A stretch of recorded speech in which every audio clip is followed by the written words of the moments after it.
نحن اليوم موضوعنا عن الحرب النفسية. طبعا اخترنا الحرب النفسية وعملنا فيه بحث، وكمان عملنا فيه استبيانات، لأنه نحن دائما نعطي المواضيع إنه شو هي المجتمع بحاجته. مثلا الحرب النفسية لقينا إنه المجتمع هو بحاجة كبيرة إلى هذا البحث. طبعا عملنا هذا البحث وأجرينا مجموعة من الاستبيانات على شرائح من المجتمع، لقينا شو هي آراء المجتمع حول الحرب النفسية. الحرب النفسية هي بحد ذاتها هي حرب الأفكار والأعصاب. كيف يعني هي حرب الأفكار والأعصاب؟ هي حرب إنه تأثر على الإنسان سواء من الجانب المعنوي، من الجانب الأفكار، يعني من جميع الجوانب.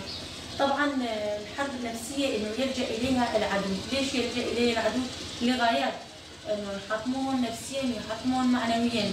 غايته هو وقت يلجأ إلى الحرب النفسية غايته إنه يخليهم في عقيدته وبخدمته، يحاول إنه يحطمهم نفسيا ليوصل إلى الغايات اللي هو بده إياها.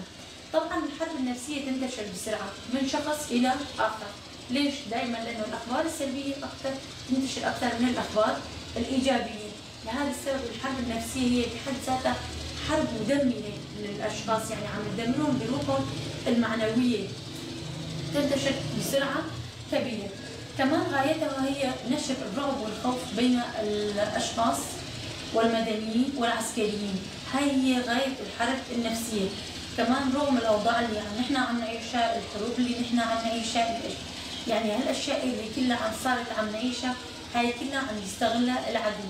ليش يستغلها العدو؟ لأن نشر الرعب والخوف بين الأفراد المجتمع ليوصل لغايته. غايته وأهدافه هي غايات عسكرية، غايات اقتصادية، غايات مالية، جميع أنواع، يعني ليوصل لغاياته ولأهدافه. طبعا خصائص الحرب النفسية لها كمان خصائص. غايتها هي تحطيم القوة المعنوية والنفسية للشخص بذاته. كمان انه غايتها انه كمان هي من صور القتال. كيف يعني صور من صور القتال؟ وقت الانسان يتحطم نفسيا، يقتل الانسان يعني ما له هدف، لا له يتحطم نفسيا من جميع جوانب الحياة. تحطيم الوحدة النفسية، انه يحطم الوحدة النفسية عن طريق تحطيم عناصر القوة، عن طريق انه قلة الثقة بالنفس. الحرب النفسية هدفها هي بث اليأس والخمول في نفوس الأفراد. دائما يحطموهم نفسيا، يصير يأس، ما يقدروا يوصلوا لغاياتهم المعينة. حتى إن كان عنده الأمل وهدف، عم يتراجعوا نتيجة هاي الحرب الكبرى اللي عم نعيشها، خاصة بأوقات الحروب. مجرد ما صار أي شيء أو صارت أي حروب أو واجهنا أي شيء، دائما تلاقي الحرب النفسية بلشت معه. راح يصير هون مثلا قتال، راح يصير الإنسان هون يصير عنده الخوف، خاصة بالأخبار مثلا تداول أنت مثلا شخص يمشي بالشارع تلاقي هون أحاديث، يعني يصير خوف ورعب للأشخاص. يكون قد ما الإنسان يكون عنده أمل، دائما إنه في عنده تراجع نتيجة الحرب النفسية. كمان إنه هو تضخم وتهويل الأمور.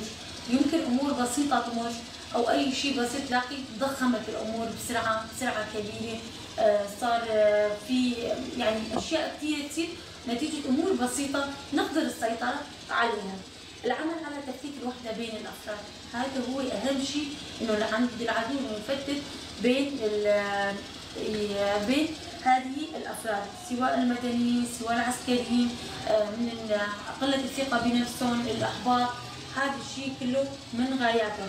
كمان تحطيم الروح المعنوية والدفاعية للمدنيين، يعني ما يكون عنده حافز معه، يكون عنده هاي القوة مثلا إنه يقدر يعمل هذا الشيء. لهذا السبب دائما لازم يكون عندنا تفاؤل، يكون عندنا قوة، يكون دائما ما نصدق كل شيء أخبار كاذبة تمر.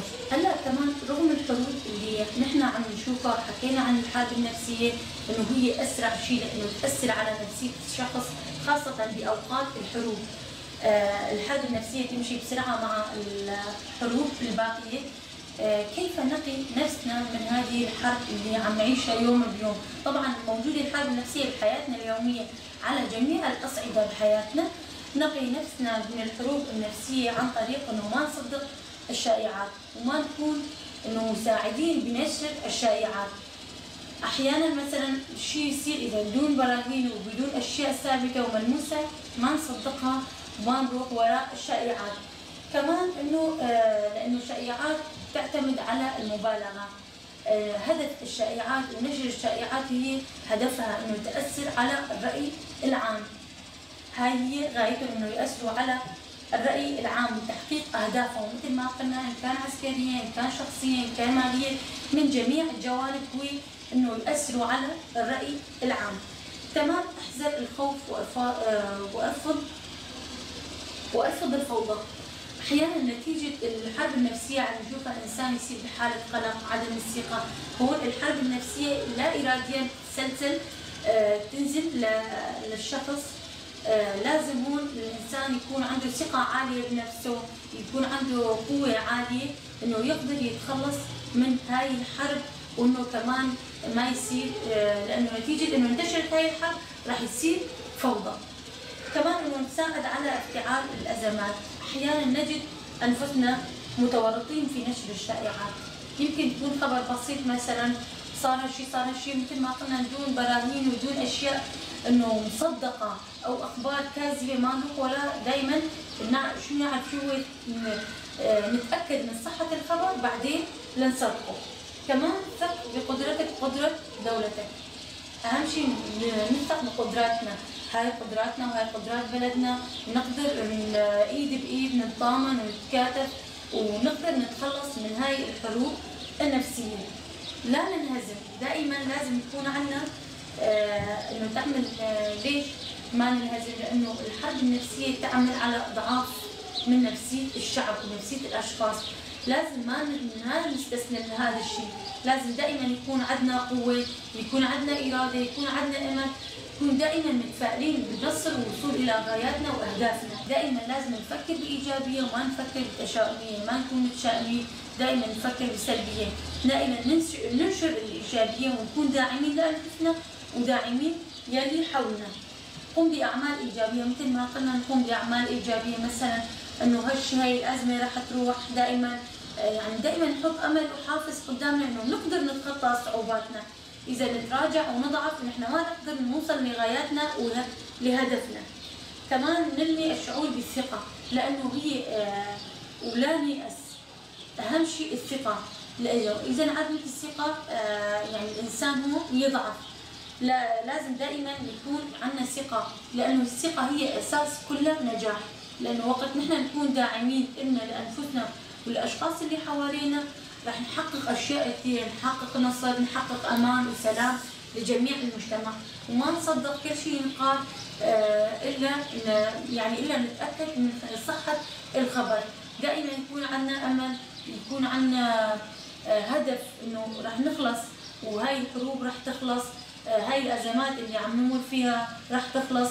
دائما نكون ايجابيين ونعطي طاقه الايجابيه للي حوالينا لنقدر نتخلص من هاي الحروب النفسيه. الشعب شمال وشرق سوريا قدر يتخطى الحروب النفسيه، يعني خلاص عرفت شو غايه الحروب النفسيه، شو غايتها، لانه دائما وراء كل حرب عسكريه تبلش الحرب النفسيه.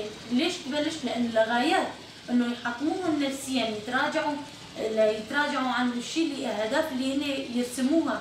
لهذا السبب شعبنا صار اوعى من هالشيء. دائما حط الامل، حط التفاؤل، حط النصر قدامه، ورح ننتصر ان شاء الله ونقدر نوصل لاهدافنا ولاملنا ونحقق كل اهدافنا عن طريق عن تضامن شعوبنا مع بعض ويد بيد. نقدر نتخلص من هاي الحروب النفسيه ونكون داعمين لرفاقنا العسكريين ونعطيهم الدعم والنصر المستمر، انه الحروب النفسيه رح تخلص وهالشيء كله رح يخلص، وان شاء الله يرجع الامن والامان والاستقرار لجميع شمال شرقي سوريا.